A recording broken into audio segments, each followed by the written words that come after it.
Good morning. Today we're going to talk about 7 important things an MD needs to consider when choosing an executive MBA program.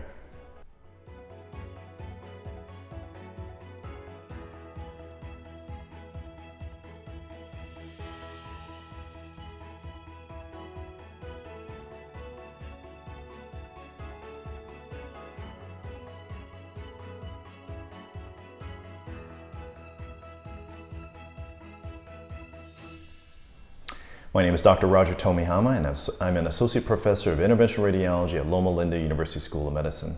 I have been accepted to the MBA program for executives at the Wharton School of the University of Pennsylvania starting summer 2022. I have just gone through the entire process of applying for an MBA as a full-time practicing physician. What I realize is there is a lack of dedicated centralized source of this key information that will be helpful for physicians interested in learning about getting an MBA.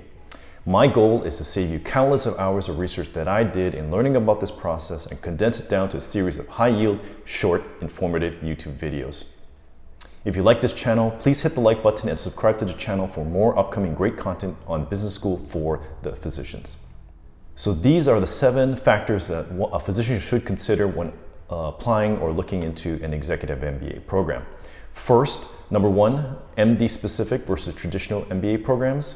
Number 2, various MBA track options to pursue while working. Number 3, local university versus travel to a top-tier established university program. Number 4, geography and the fact that many MBA programs have multiple campuses. Number 5, test versus no test EMBA programs. Number 6, a variety of schedule options for various MBA programs. And number 7, MBA programs with international partnership or other campuses. Okay, let's go over factor number 1, MD specific versus traditional MBA programs. So the MD specific programs are great because they are probably best for those MDs that are interested in advancing within healthcare. If you're someone who's already well established within your group, not looking to change jobs or change industries, but really just advancing within your industry or within your organization or developing the proper business skills or management skills to be an effective leader, these programs are great options. The programs are great because you will actually develop an extensive executive physician alumni networks because your cohorts and the alumni will be only physicians, and they will already probably be individuals in various levels of leadership positions within their organization or within organized medicine. The programs are usually slightly shorter, and the program structure is probably very tailored for the busy MD. The tuition costs are slightly more reasonable.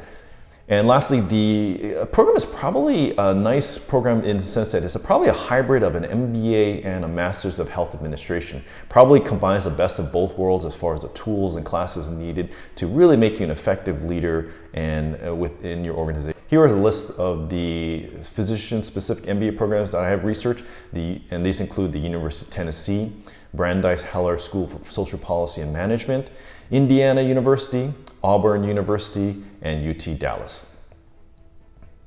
Okay, the other program to consider are the traditional MBA programs. And so these programs are probably best for those MDs that may be interested in keeping the door open for a possible career change or possibly transitioning to other areas within the healthcare industry. So if you're thinking of going into biotech, medical startup, medical device, health insurance, entrepreneurship, these programs are probably better suited for you.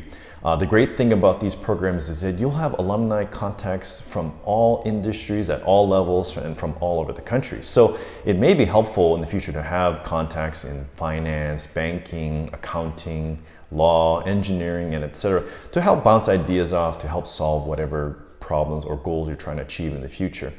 In addition, there are still a number of physicians that are part of these programs, so you'll have a good amount of MD alumni that you can always reach out to and touch base with. So there are a couple of great websites that I found that are quite helpful in providing some insight for as a physician applying for an MBA. The first is Physician Executive MBAs. I'll put the link below. Another is the Guide to Top MBA Specializations and Concentrations for Doctors. And third is the Top 20 Executive MBA in Healthcare Programs for 2020. Okay, factor number to consider is MBA track options to pursue while working. So there are a number of MBAs education tracks that you can pursue while working, and this includes the part-time MBA, the executive MBA, and the online MBA. So first, let's go over the executive MBA option. So executive MBAs are slightly different than the other MBA programs in the sense that the demographics are slightly different. The people in the cohorts and alumni typically come from a different crowd than your traditional full-time MBA. They're usually slightly older, in your 30s to 40s. They usually have anywhere from 8 to 15 years of work experience, and most of the people are already in some form of leadership or middle management or upper level management by the time they get to these MBA programs. The programs are usually bi-weekly, monthly, or quarterly, and the program usually takes about less than 2 years to about 2 years to complete. Option number to consider is the part-time or weekend MBA. So the demographics of the part-time MBA is actually very similar to the full-time MBA programs. So they're usually in their 20s to 30s, usually about 3 to 5 years of work experience. And many of the people in these programs have the same goals as the full-time MBA program candidates. Usually they're people looking to switch careers or getting into other industries or into some specialized business aspect like private equity or venture capitalism or something of that nature. The structure of the schedule is usually weekly. As I mentioned, it's usually weeknight evenings or Saturday all day or Sunday all day. And the time frame to complete the part-time program is usually anywhere from 2 to 3 years. Okay, option number 3 to look at is the online option. And so online options are probably the best for people who can't travel due to family considerations or some other factor. The demographics of the online programs, I'm not 100% sure. I believe it's probably somewhere of a blend between the executive and the part-time option, so it could be encompassing both types of candidates. The one thing I'm not sure of is because it's online, I'm not sure how well you get to network with some of your cohorts, even though you'll still be probably doing a lot of group projects together, so you get to know a lot of people. It's just, it's hard to get to know people if they're always on Zoom. However, I'm sure some of these online programs have some built-in like networking events or something to help you guys get to know each other better. The online option, as far as time frame, usually again takes about anywhere from 2 to 3 years, and the schedule is probably the same as the part-time, usually like maybe some weeknights every week or a weekend or something like that. What I have noticed is that there is a little bit of a growing trend for some of these online programs. So in the past, the online programs are typically offered by the maybe online universities or maybe top 50 business schools. However, in recent years, a number of really some of top 10 reputable programs have begun offering full-time MBA education options. This includes Michigan Ross and Berkeley Haas. Okay, as I mentioned, there are many great resources that you can find to learn more about the MBA types. I'll put a link below. There's a couple playlists that I found from GMAT Club that goes over the executive and online and part-time options. Okay, factor number 3 to consider is staying at a local university versus travel to some established university program. So let's go over the local university option. So this is actually a very good option for a lot of individuals. It's probably best for those individuals not really looking for a career change or a changing job, but really just getting good education as far as the fundamentals of business knowledge and leadership to advance within your organization or become a better leader within your organization. The alumni network may not be as extensive as a traditional university program.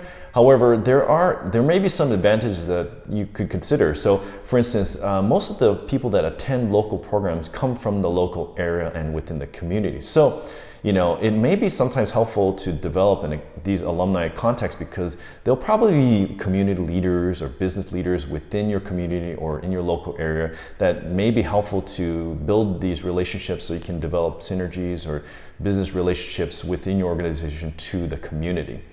In addition to that, the convenience is also very good because you don't have to travel, and usually the tuition is a slightly more reasonable than some of these established programs, and there may be options for financial aid as far as like me getting a scholarship or something of that nature. Okay, the other option, then the local, is to travel, right? Go to some established university program. So these programs are probably better suited for those individuals that are maybe looking to keep the door open in the future for some job or career change or into some other industry. The great thing about these programs, as I previously mentioned, is that there is an extensive alumni network that comes from all industries at all levels and from all over the country.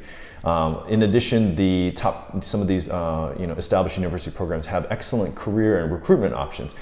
This is because it's already built in for the full-time MBA students. So if you really are interested in doing a career change, you can probably tap into some of these career resources that are already established within the university.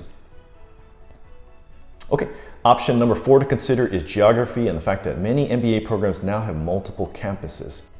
So most top MBA programs now are trending to have multiple campuses to probably accommodate various student needs and education options. So for instance, Wharton has their main campus in Philadelphia, but they also have their secondary campus in San Francisco.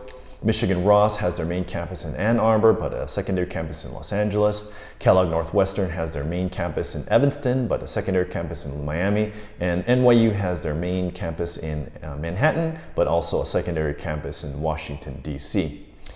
There are some considerations to consider regarding some of these secondary campuses, and one is the fact that the faculty may not be based at the secondary campus. So they are probably based at the main flagship campus and probably fly to the secondary campuses same way you do to attend classes, probably fly it on Thursday, or fly it on Thursday night, give their lectures Friday, Saturday, and then probably fly out probably with you back to your home institutions on Saturday night.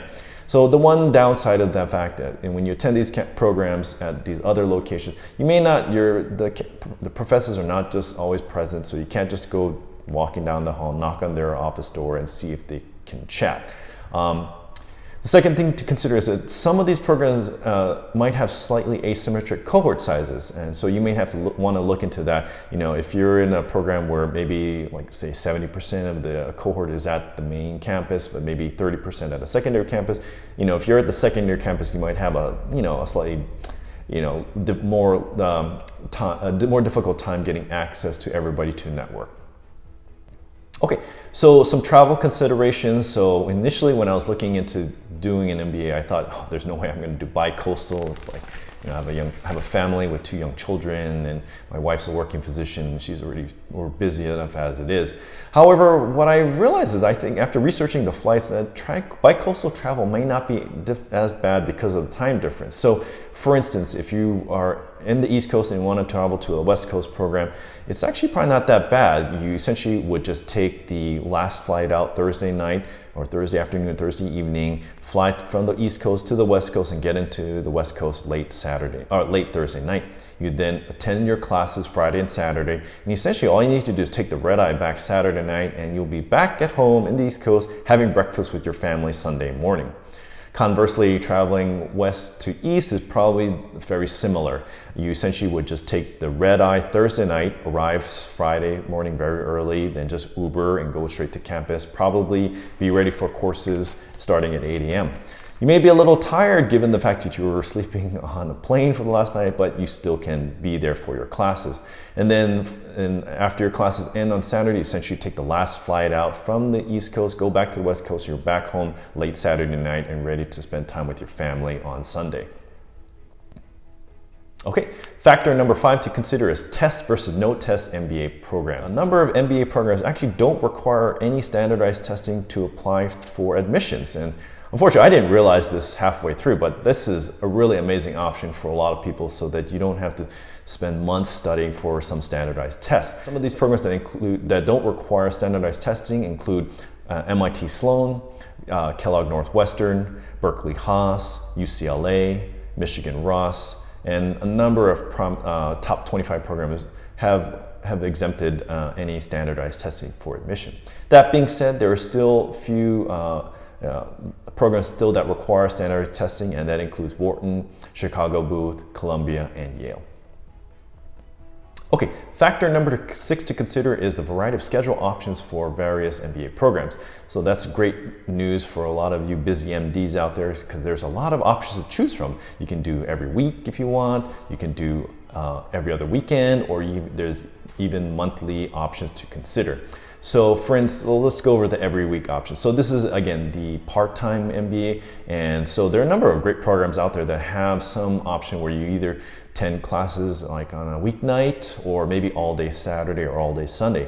So for instance, Columbia has like an all day Saturday program every Saturday. So you don't even have to take time off during the week to attend and get your MBA. UCLA Anderson also has a very similar thing. Berkeley Haas has similar programs too, where you can attend something all day, some weeknight evenings or on the weekends. Okay, the second option is the traditional every other weekend, 2 days like every other weekend. And so that includes programs like Wharton, Chicago Booth, Kellogg Northwestern, that's based in Evanston, and NYU Stern, that's based in Manhattan, and Yale. The other option to consider is the monthly program, so it's or maybe every 3 weeks to a month. So these programs are usually every maybe 3 days in or 4 days in a row. So you may attend classes like Thursday through Saturday, and either good for once a month, or you might have to do some kind of hybrid online option maybe 2 weeks later. And so there are a number of programs that have this type of schedule, and that includes MIT Sloan, Berkeley Haas, Kellogg Northwestern, that's based in their Miami location, Michigan Ross, Duke, UCLA Anderson, and NYU Stern, that's based in their DC campus. Okay, factor number 7 to consider are MBA programs with some of these international partnerships. So this factor is probably not as relevant for many physicians because not many of us really ever consider practicing in another country or overseas. So, but it may be helpful if you were possibly looking to go into an industry that does business with other countries, or have multiple offices in other countries. So for instance, a number of programs do have these international partnerships with other universities or programs. So for instance, Chicago Booth has, again, their main campus in Chicago, but also has secondary campuses in London and Hong Kong. Columbia Business School has a formal partnership with London Business School and the University of Hong Kong. NYU has partnerships in London and Paris, and UCLA has a partnership with the University in Singapore. Okay, so resources in helping you in selecting a program. As I mentioned in the prior videos, there are a number of great resources such as GMAT Club, Poets and Quants for the executives. In addition, again, as I previously mentioned, the respective program websites are very helpful. They'll have a lot of video testimonials for students reflecting about their experiences at their respective programs. I'd like to point out a couple website or resources that I found particularly helpful. One is the 9-point criteria to choose the right business school for your MBA. This is by Harold Szymanski from MBA Mission, and I'll put the link below. Another video I thought was helpful was the value of a branding MBA. Is an MBA from a top 10 business school worth it? And that's by Maria Wick-Villa of Applicant Lab. And the third is, are MBA rankings BS? And again, this is by Maria Wick-Villa of Applicant Lab and Shovik from GMAT Club. And again, I'll put the link below. Okay, well, that concludes the video for today. Again, thank you for watching this video. If you have any comments or suggestions, please put them in the comments section below. I'd love to hear from you. Again, please hit the like button and subscribe to the channel for more upcoming great content for MBA or business school for the physicians.